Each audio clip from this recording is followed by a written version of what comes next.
Welcome back. In all the previous sessions, we have mentioned rule of law.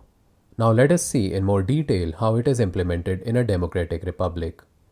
Remember that the republic came as a response to monarchy, which was unjust in two crucial ways. First, in a monarchy, there was no personal liberty. The king could get you arrested or even executed for no valid reason. You could not speak freely or work freely. Everything depended on the pleasure of the king. Second, there was unequal application of justice. Because the royalty and noblemen were more powerful, they were not judged by the same standard as common people. If a royal family member committed a crime, even a murder, no one could question it, but a commoner might be executed just for a delay in paying taxes. True justice is possible only if we have a guarantee of personal liberty and have equality before law. The law should apply equally to everyone, rich or poor, powerful or weak. Therefore, all true democratic republics have some fundamental rights guaranteed in their constitutions, most importantly, the right to freedom and the right to equality. The first constitution to guarantee liberty was that of the United States, which is the world's oldest written constitution, written in 1787. After the French Revolution in 1789, the First French Republic had liberty, equality, and fraternity as their founding principles. This was seen on all franc coins till the euro was adopted. They are written in French, of course. Liberty, equality, and fraternity are also prominently mentioned in the preamble of the Indian Constitution, which draws from the best features of many of the world's constitutions. Right to freedom can be complex. Let us understand this with the example of the Indian Constitution. Broadly, the right to freedom is given in Articles 19 to 22. Article 19 gives basic freedoms such as freedom of speech, freedom to assemble, freedom to form associations, freedom to travel and settle anywhere within the country, and the freedom to pursue any trade or profession. Now let us say that someone uses his freedom of speech to shout abuses at someone else. He might be exercising his own freedom, but is infringing on the freedom of the targeted person. Similarly, someone might claim to use the freedom of profession to become a professional robber or thief. Obviously, such activities damage society. This is why there are safeguards or reasonable restrictions on the right to freedom in the later clauses of Article 19. The use of these freedoms should not disturb public order, social decency, or threaten India's unity. In case you are wondering why point F is missing here, it was a right to property, which was moved from Article 19 to Article 300A of the Constitution by the 44th Amendment in 1978, but we won't go into that in this session. Balanced application of the right to freedom is even more important in a democracy because there is the risk of majoritarianism, as we discussed in the first session. When many members of a majority exercise their freedoms without any safeguards, they can end up dominating the minority groups who may be pushed into the margins. We need to make sure that the law applies equally to everyone, that the government does not discriminate between citizens. Thus we guarantee equality before law through the fundamental right to equality given in Articles 14 to 18. The state, with a capital S as written here, means the government, the overall governing structure of a country. Do recall what we discussed in the first session about majority along different parameters. Someone who is in a majority along one parameter may be in a minority along some other parameter.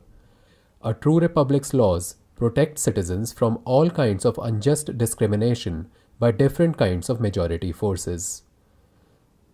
Thus, Article 15 explicitly prohibits discrimination along criteria like caste, religion, sex, and region of birth, which had historically caused inequality among citizens. So we see that in a democratic republic, the right to freedom and the right to equality balance each other. Right to freedom indicates that the people are free to do what they want, but powerful majorities cannot dominate minorities while exercising their freedoms because the law treats everyone equally. Equality before law is the bedrock of the rule of law. So the principle of majority on which a pure democracy is based is balanced by the idea of law-based individual rights that is inherent in a republic. Equality does not mean sameness. By ensuring that people are treated equally by the law, we allow them to feel safe and be themselves. They do not feel forced to follow the majority's norms, nor fear being targeted for having a different way of life. They can express themselves freely. So, ironically, in India, it is the fundamental right to equality in Part 3 of the Constitution that protects our amazing diversity. There can be a problem in a republic that decision making can be slow because laws and proper procedures need to be followed. But this is the best method we have found till now after all the lessons of history. We sometimes see in democracies that an emotional leader manages to manipulate the people and get elected and then proves to be incapable of mature governance. In such cases, the clear laws and strong constitutional framework help keep the nation running smoothly. In the old days, one bad monarch was enough to destroy a country, not just due to greed, but due to being used to a life of luxury and being completely out of touch with the problems of common people. The situation in France, just before the French Revolution, is a good example. More recent history has also shown that the collective leadership of a republic is a better option than having an all-powerful dictator who leads the country into war or economic ruin. In the recent past and present, many countries call themselves democratic republics without being so.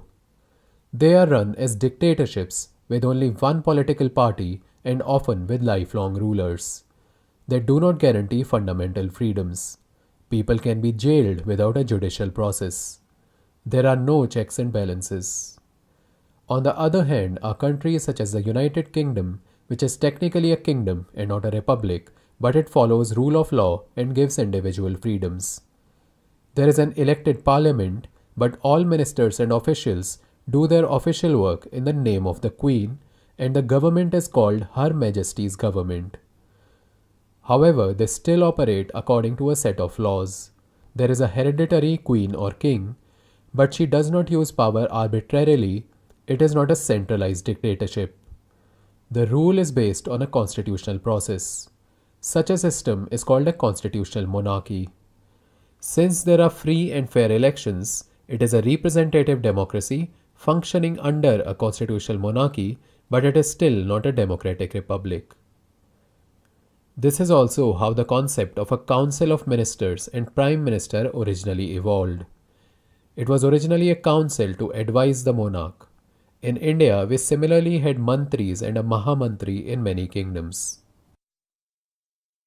A perfect democratic republic is the ideal state, a work in progress.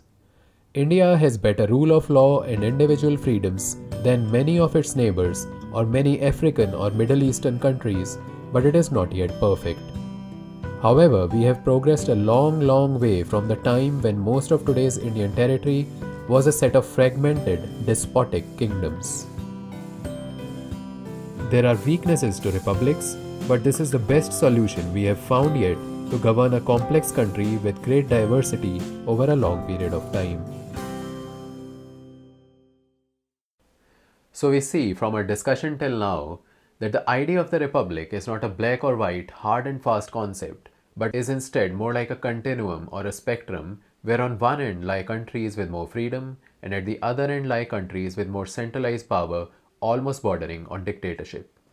India also lies somewhere along this spectrum, but it definitely tends more towards freedom and rule of law rather than centralized power. There are many such matters of constitutional debate. For instance, is India more of a federation or more of a union? This question has taxed the minds of constitutional scholars since decades. There are no exact answers to such questions because there are some very good points on either side of the argument. But still, such debates are important because they help us develop a richer understanding of fundamental issues. The UPSC is not going to ask you if a country is a republic or not. The UPSC is not interested in binary yes or no answers, and that is indicated by the complex quality of their questions. But surely, having a solid grip on these concepts will help you write better answers in mains, compose stronger essays, and give great responses in your interview. Let us continue our discussion. In the coming session, we are going to take a deep dive into the Indian Constitution, its republican and democratic features. And then we are going to see how to apply all this knowledge to your mains answers. Let's move forward.